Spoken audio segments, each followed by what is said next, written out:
It's okay. They Point Break. Yes. Point Break. Another movie that I enjoyed when I was young and still enjoy. Hollywood just ruins another one. Hello there.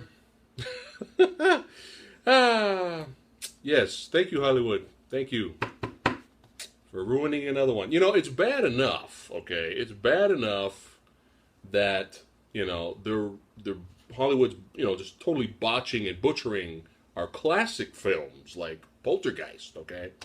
Just totally just destroying that.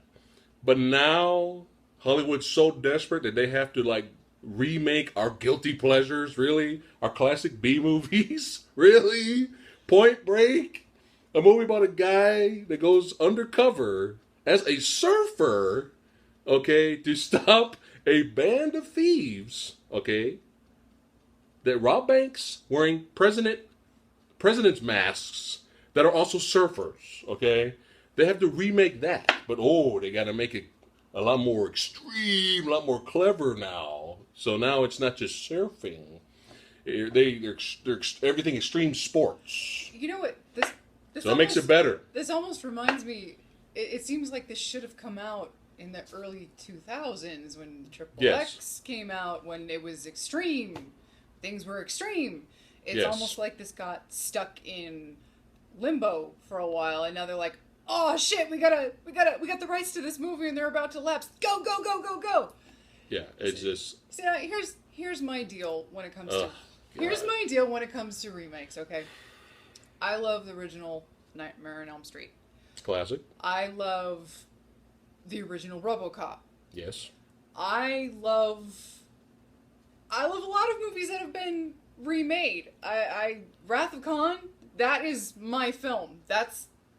It has more sentimental meaning to me than it would to anybody else, and it is my favorite film of all time. But that movie opened the door to cinema for me. Yes. It was technically remade with Into Darkness. And the thing with the new Star Trek franchise, I just don't consider them. I know they're canon, but I don't consider them canon, so they don't feel bastardized to me. They're just fun little side romps in an alternate universe, and I can stomach that. The thing with remakes, I'm not the person to be like, "Oh, they're ruining my childhood. They've taken my movies," because honestly, I still own the movies. I still own the movies, and it does not hurt me one bit if you remake a film. It doesn't bother me.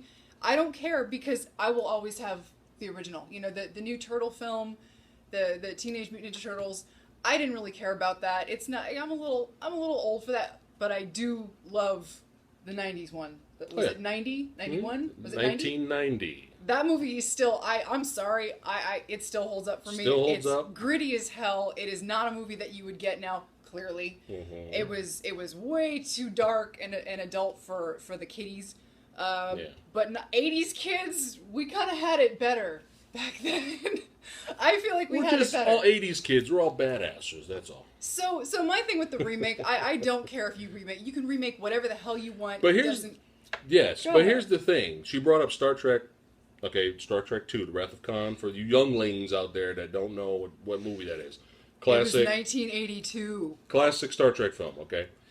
Now, kind of redone in a way with Star Trek Into Darkness, okay? Which everybody shitted on, everybody hated, and stuff like that. I totally understand. We get it. We get the reasons why you guys hate that movie. It's just harmless. For me, it's harmless. But, as much hate as you give that movie, the difference between Star Trek Into Darkness and this Point Break bullshit, okay, is that with Star Trek Into Darkness, despite its flaws, okay, I was still entertained by the movie. There were still entertaining action set piece sequences. There was still entertainment to be found. There was some good performances in there. There was good entertainment. There was good special effects. There was still something of value. I'm tired of Hollywood, or whoever's making these movies, Hollywood, okay, making movies that are generic and boring. Okay, and that's the bottom line. That's the issue we're getting with it. This is only going off the trailer, obviously. Yes. And the thing with him, boring. It's a guilty pleasure of him. I've seen it. I understand why A lot of people love it. It's just I am an FBI agent. Keanu. Johnny Utah. Keanu seems like I know kung fu. Different movie. Keanu seems like this really laid back, really cool dude, and Well, I want to see John Wick. I want to see John Wick. Now I didn't get a chance to see that from hearing what he said about it, hearing about the plot. His return to form. I want to see that now. But honest to God, in the early '90s, with the exception of the first Bill and Ted, Keanu Reeves sucked the big one. All you gotta do is watch Speed. All you gotta do. That's true. Speed's still good. That's still a good film. But all you gotta do is watch Bram Stoker's Dracula. Inferno. But he's British. Okay, that's he's improving with his British accent. So and him trying to pull off the for reals, super reals people. I'm an FBI agent. Johnny Utah. It just wasn't for me. Yeah. I understand the. She got it. Yeah, I get it. It's just fun. I didn't hate it. Yeah. I didn't hate it. It's just I get it. There is such a thing as awesomely bad movies. Okay, guilty pleasures. But if they have to pull this and just fail, just go all out. Have crazy stunts, action, explosions. Be over the top. Be like Furious films. Okay. The Fast and Furious movies. Just go all out. Who cares? I mean, it's so boring. Didn't we already do this remake with the first Fast and Furious? There you go. All right. So for all you younglings out there, okay, sorry, I have to keep using that term. Sorry. That don't know, okay, Point Break came out early 90s, all right? So for you, if you real hardcore action junkie badasses, okay, like us, if you search deep down, you'll all agree that the very first Fast and the Furious movie is pretty much a remake of Point Break. It's pretty much the exact same film, except instead of surfers, you have people that obsessed with cars and heists, undercover, the street racing scene, burglary. It's the same thing. It even had Fast and Furious pretty much has the exact same ending as Point Break. Our main hero letting the villain go and giving up on being a police officer. Spoilers. It's the exact same ending. And I enjoyed the Fast and Furious movie. And I was just like, even when I saw the first movie, I was like, oh, that was fun. But I was like, you know what? That was pretty much just like Point Break. That's all we needed. In my opinion, the remake is done already. Okay? But this looks so boring. Okay? You got a guy that, some generic looking dude that they pulled from Starbucks. Okay? Hey, you want to be in a movie, Point Break movie? Sure. Hey, Starbucks hat, man. Let's go. All right? He's our new Johnny Utah. Okay?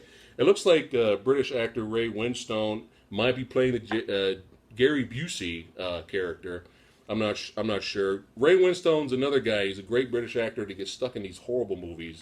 I'm a fan of the guy, but he just gets stuck in these bad movies. And Kingdom of the Crystal Skull. Kingdom of the Crystal Skull. There you go. So it just looks so generically boring. I mean, Brody. Okay, the original Brody, played by the late great Patrick Swayze of Roadhouse fame. Okay, come on, Roadhouse, man. Yeah. These young people, they don't know. The genius, okay, Didn't they of sequel Roadhouse. That? No, we're not going to talk about that sequel. Aww. Anyway, this new guy. Who is this guy? We got another generic guy from Burger King. Hey, man, we need somebody to play Brody. It's just generic. And that's the thing. Boring. We haven't looked any of these people up to see if they've been in anything. For all we know, they could be up-and-comers. The guy who plays Brody, he could be a veteran because he looks older. He could be a veteran of other... He could have been in some good stuff. Honestly, you never know who's going to make it. You never know who's going to be the next big thing. True. When I saw Star Trek Nemesis, that was my first encounter with Tom Hardy. And he, despite it's hard to watch the movie now, I admit, but he was the only thing that really stuck out in that movie. Yep, best part of the film. And look at him now. He's an amazing actor.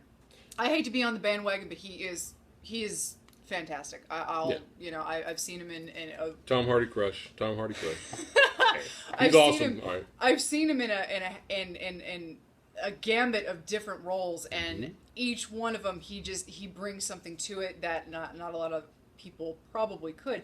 But that's back to my original point. We don't know if any of these people are going to be up-and-comers one day. But the problem is, this is just going off a trailer. We don't know if the action is going to be breathtaking. We don't know if we're going to have actual stunts, if we're going to have practical filmmaking. No. We don't know. No. But here's the problem. Guaranteed. And this is the problem. And this is the problem that I have with trailers. They are meant to entice you. They're meant to bring you in. Mm-hmm. And speaking from somebody who's a huge guilty pleasure fan of this film, and speaking of somebody who understands it but isn't really interested, you've disappointed your fan base. Yes. Right here. You've basically shut the door on this guy. And you've basically, for somebody who I would give it a chance if I thought it looked interesting. Mm-hmm. And it doesn't. For me, it fell flat. It was generic as hell. He made me watch the whole 3.5-minute trailer. I was begging to shut it off at a minute 45. I don't have patience for wasting my time. Yeah. If you're going to give me a bad movie, give me a Yes. bad movie. So you're gonna remake a classic or B movie, okay? Make it awesome.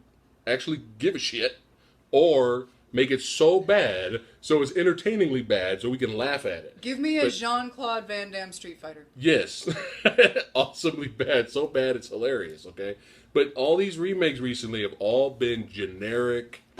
We've seen the Nightmare just on Elm boring, Street. We've seen the Nightmare on Elm generic. Street remake.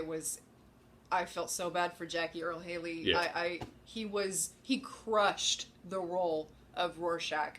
He is And Watchmen. He is an amazing character actor, and to have him in an iconic role like that, and you can't even see his performance, and then it borderlined between generic remake trying to homage the original, which it failed miserably. Anything it tried to copy, it was a second-rate, boring, carbon VCD copy.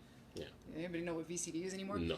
And beta. Boring. It was a beta copied onto a VHS. Nightmare on Elm Street. Hold that thought. Nightmare on Elm Street remake was so bad that I've seen a lot of movies. Okay, thousands of films of all kinds, movies you didn't even know existed. Okay, which we'll get to on this channel later.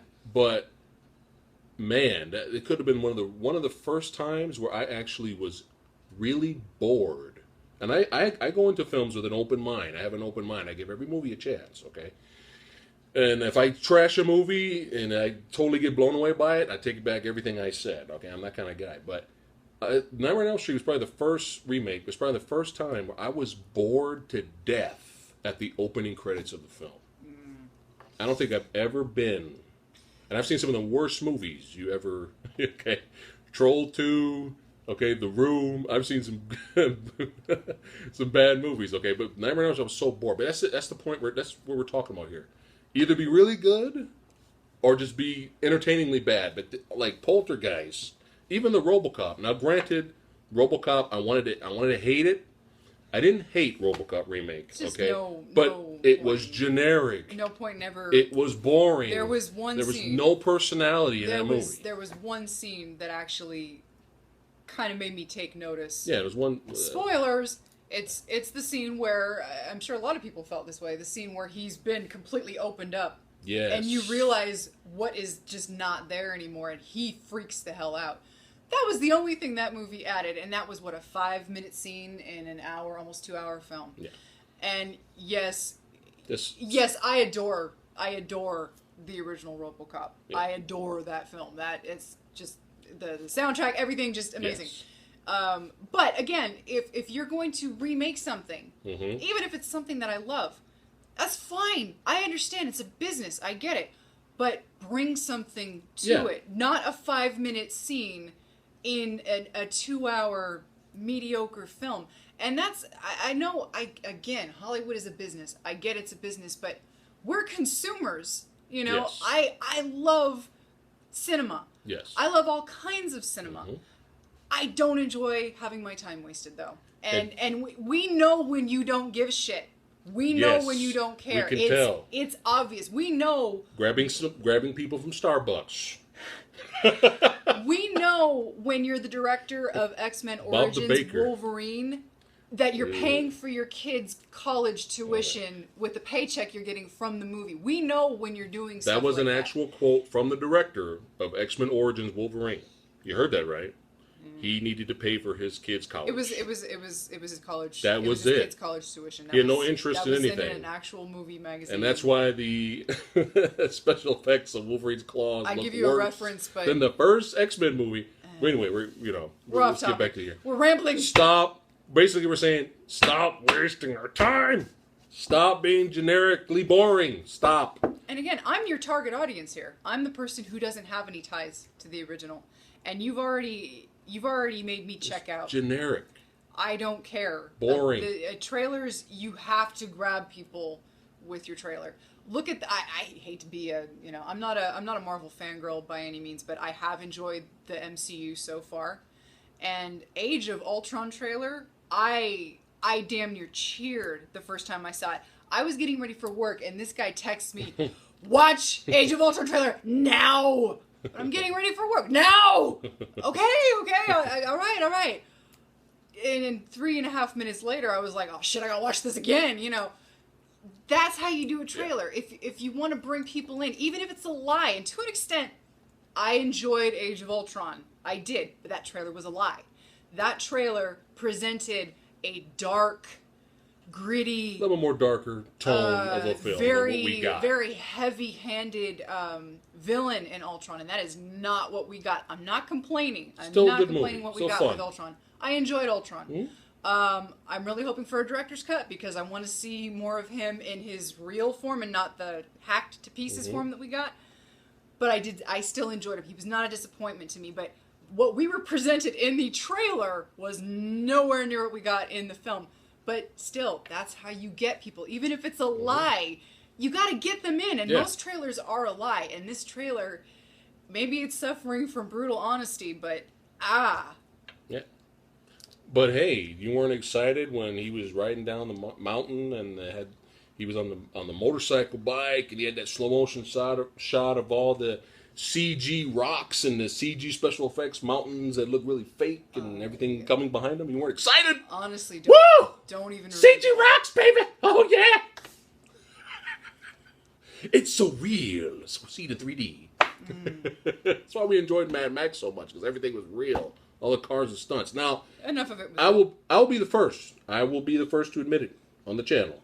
Okay, if Point Break has awesome, amazing action sequences and just badass fight scenes, it's violent. It's just fun. The performances are the good. Chemistry between the two leads. I will come back and I will take back everything I said, and I'll be like, man, I was really blown away by this movie. That's what I call a remake. Not like Psycho. Anybody remember that remake? See? Bringing the painful memories back. Yes, that's what I do. Yes, I will take them and bring them back to you as a gift. So you don't forget. It's warnings, man. Warnings. Here's a fun project. Of all the remakes we've ever seen, and you got 2 freebies. Oh, please, comment in this below. 2 freebies. The Thing. Please comment. The Thing and Dawn of the Dead. What other 2000 remakes? Dawn of the Dead. Right. With Ving Rhames. What other remakes are there out there that didn't suck balls? Let us know in the comments, please. Okay, seriously, we want to know, because we've been sitting here on the couch and everything just thinking like really hard, like what remakes were really well done or so awesome to the point. Oh, sorry, third one, Fly. To the point where it was like, man, that might actually be better than the original. Okay, so we have Dawn of the Dead, okay, The Thing. in the 2000s, Dawn of the Dead unrated version. The Thing, John Carpenter's Thing, is amazing. Okay, some of the best practical effects ever in the history of movies. Okay, and this was like a low budget film, still better than anything we got nowadays. Rosal. Yeah, and The Fly. Okay. Which I enjoyed. David the Cronenberg and Jeff Goldblum in his prime. The original was actually a lot of fun. Yeah, the old school black and white one. Help me! A lot more, Help me! A lot more fun than I was expecting. I was expecting painful cheese, and it was fun. 50s and Vincent cheese. Price, not a villain. Vincent, Sorry, spoilers. Vincent Price. Vincent Price is awesome. Vincent Price, you're the man. That's another review, another talk. Okay. You were loved. You're the man. But yeah, we still love you. Can you think of any others? That's why I'm. Let us know. Please let us know. We want to know more. So there you go. That's it for today. We just I had to get this off my chest. She had to come console me. like she always does, because I lose it. Damn it! Stop wasting their time, people. Damn. Sorry. Sorry. So yeah, let us know any other movies that were good remakes, and we'll see with this Point Break, man. I don't know. I mean, seriously. I mean, what's nothing sacred apparently. So I mean, what's next? Brett Ratner directing Enter the Dragon. No.